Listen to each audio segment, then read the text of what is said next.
What's up, Wolfpack Entertainment Nation? I'm the Wolf, solo right now. Gonna do a little bit of a movie review for you. Several different great family-friendly, spooky-themed Halloween-style movies that you can watch with your family, kids, and everything. And there's also the obviously classic Universal monsters. There's also the stuff that's real scary that obviously the underaged group are not going to be watching. And so we're trying to keep everything as family-centric as we can with this. So we're going to just hone in on a, maybe, I don't know that it's lesser known, but it's definitely a cult classic, and I don't think that it got the attention it deserved when it came out, nor do I think that as many people know about it, it seems like. I think it's picked up steam, but the movie that I'm talking about is Monster Squad.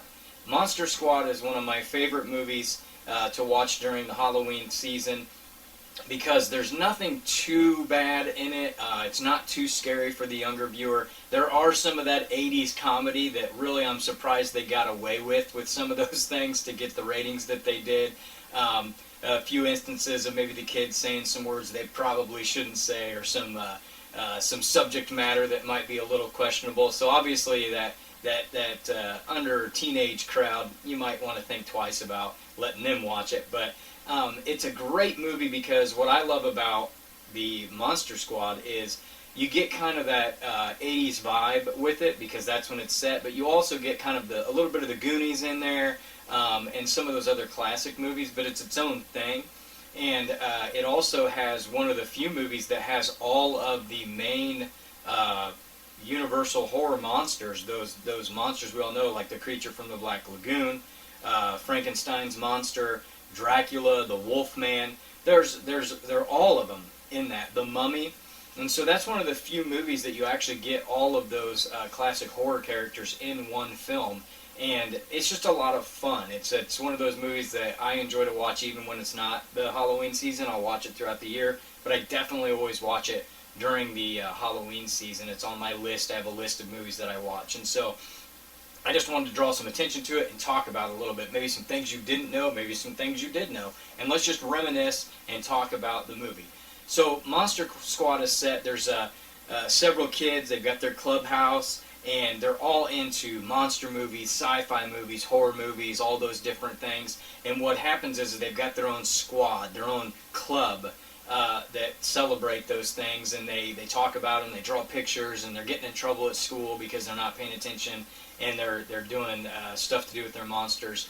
And what happens is during the course of the movie, we find out that the monsters are real.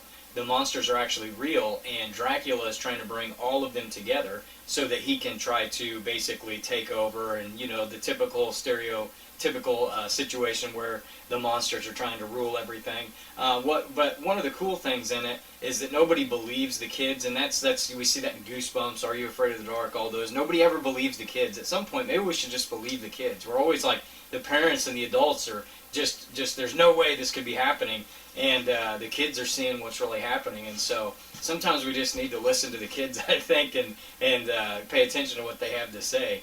But we see all these monsters, and we see them individually. They kind of get their own screen time at different points. They kind of have their own entrances at different points, and then we get a really cool scene, which I'm going to show in the video here, a picture of where they're all together when they first all get together with Dracula. It's really cool. Frankenstein's monster is a sympathetic character in the movie. I know that a lot of times throughout the different iterations of Frankenstein's monster, that he's sometimes the villain. I guess he's always kind of a villain, but there are a lot of different times where we look at him as a more complex character, that he is kind of a sympathetic figure. He didn't ask to be created. He kind of has circumstances that happen around him that cause him to be the monster, and so we kind of get to see that a little bit. And he actually befriends the group of kids that are in the Monster Squad and helps them to defeat Dracula in the end. I don't want to give too many spoilers away if you haven't seen it before, and so I'll try not to do too much of that. But the one thing I have to touch on is, I know that it's been kind of taken as a universal fact that everybody calls Frankenstein's monster Frankenstein, it still drives me insane when people do that, because the monster is not Frankenstein. Frankenstein is the doctor that created the monster. It is Frankenstein's monster. Frankenstein's monster. He is the monster. Okay? And so let's just get that straight. Let's do that correctly. It's Frankenstein's monster. I don't know why that bothers me, but it always does when people call him Frankenstein, because he's not Frankenstein. He's the monster. The character of Dracula in this, I forget the actor's name. I'll put it on the screen. He does a real good job of being his own Dracula. Obviously, everybody looks to the Universal Monster series when it comes to those classic horror monsters, and Bela Lugosi is the definitive interpretation of Dracula, and I don't think anybody will ever top him. Every picture you see is always, even Hotel Transylvania is kind of mimicking this style of Bela Lugosi, and so he's amazing. This movie, also with Frankenstein's monster, they kind of take that the Universal monster look of Boris Karloff's kind of look, and they make it their own. The Mummy is nothing like Brendan Fraser's Mummy movie or any of the Mummy movies that were made by Universal back in the day. It's nothing like that. He's kind of just this skeletal mummy with his bandages, and he's kind of useless in my opinion. He's kind of played for comic relief. And the creature from Black Lagoon, the creature he's cool. He's got like a fish face and all these things, and I really like the way he looked. Very different from the classic movies. But then I want to touch on the Wolfman. The Wolfman's great because definitely it's not Lon Chaney Jr., which is who we're all familiar with as far as the Wolfman goes. But it's a really good interpretation of it, and like the transformation's pretty cool when he changes. And yet again, he's trying to get the police to lock him up for the full moon because he knows he's the Wolfman, and nobody believes him, and so he's attacking the police officers in the police station to try to get locked up. And crazy thing is, and obviously watching it when I was a kid, I had no idea who the guy was, but now as an adult I've watched many other movies with him. But it's John Grice who is playing the Wolfman, who is Uncle Rico from Napoleon Dynamite, most of you would know. And then he's also a character, a police officer in a movie called Sasquatch Gang that he plays a comedic character in that. And he's in a lot of different things, but I think that's the first thing I ever saw him in is the Wolfman.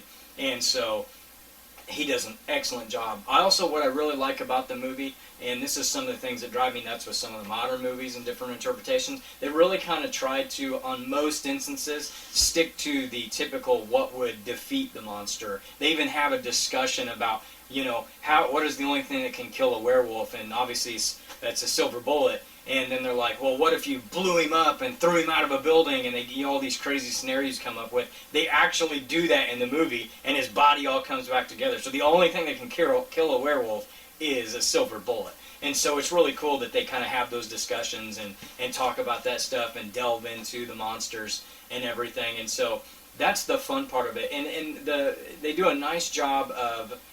there are some definitely cheesy instances in it, but there is some little bit scary moments and stuff that are just scary enough to make it worth watching as far as that aspects go. I think they're pretty true to the characters, the monsters and stuff within the story. And like I said, what makes it fantastic is the fact that you actually get all of these monsters in one movie, which is rarely done. I mean, we saw with the Hammer films and some of the other things, back in the, all the way back to the 30s through the 60s and stuff, we saw different iterations where maybe there was Dracula and the Wolfman and Frankenstein's monster, but this is one of the few times, maybe only time, where they all are together in one film like that, and then tie all the different things together.